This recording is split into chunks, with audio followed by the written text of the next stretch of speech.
ভূমিপুত্র বা পুত্রী প্রার্থী চেয়ে অভিনব প্রতিবাদ দণ্ডিকাটা যাত্রা বিজেপির ঘড়ির মোড় থেকে বিদ্রোহী পর্যন্ত রায়গঞ্জে।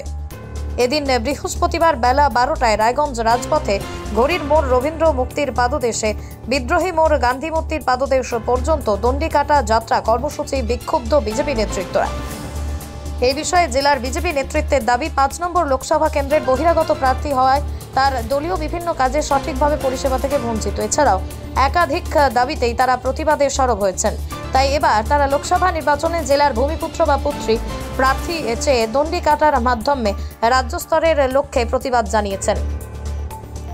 এছাড়াও তারা এবারের লোকসভা নির্বাচনে প্রত্যেক রাজনৈতিক দলগুলোকে অনুরোধ জানিয়েছেন তারা যেন বহিরাগত প্রার্থী না দেন।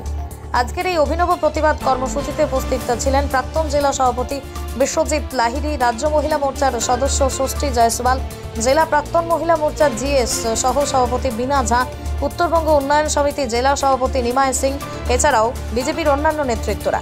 এই বিষয়ে জেলা প্রাক্তন সভাপতি বিশ্বজিৎ লাহিড়ী কি বললেন শুনুন বিস্তারিত। আমরা রায়গঞ্জ লোকসভাবাসী শোষিত, পীড়িত, বঞ্চিত, অবহেলিত। স্বাধীনতার পর থেকে আজ পর্যন্ত আমরা কোনো লোকসভায় লোকাল প্রার্থী পাইনি, কেবলমাত্র মুখার্জি সাহেব আর প্রিয়ঞ্জন দাসমুন্সী। তো ওনারা তো বেশি দিন ছিলেন না, কিন্তু স্বাধীনতার পর থেকে সমস্ত বহিরাগত প্রার্থীরা যারা পরিযায়ী, যেমন কুলিক নদীতে আপনারা দেখেন বৎসরে একবার যে পাখিরা আসে, ডিম পাড়ে আবার চলে যায়। তো আমাদের এখানে যারা নির্বাচিত হয় সেই কুলিক পাখির পরিযায়ী পাখির মতন তারা আসে, আর তাদেরকে খুঁজে পাওয়া যায় না। একটা সিগনেচার নিতে গেলেও তাদেরকে খুঁজতে হয়, কলকাতায় আছে না, দিল্লি আছে না, রায়গঞ্জে আছে। এই যে পরিস্থিতি, আমরা আর কতদিন শোষিত হব, কতদিন পীড়িত হব, কতদিন বঞ্চিত হব? আমাদের এখানকার জেলাবাসী কি সারা জীবনকে অপমানিত হবে? এখানকার কি যোগ্য ব্যক্তি নেই? এখানকার কোনো কি যোগ্য ব্যক্তিকে প্রার্থী করা যায় না?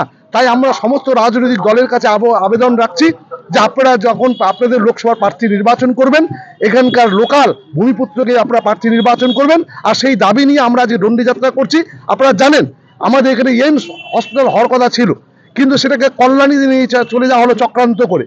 মানে এখানকার লোককে, উত্তর বাংলার লোককে বঞ্চনা করা হয়েছে।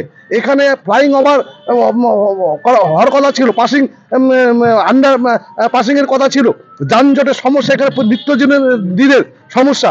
আপনারা জানেন এখান থেকে দিল্লি গ্রামে একটা ট্রেন চলতো, সেই ট্রেনটা পর্যন্ত বন্ধ।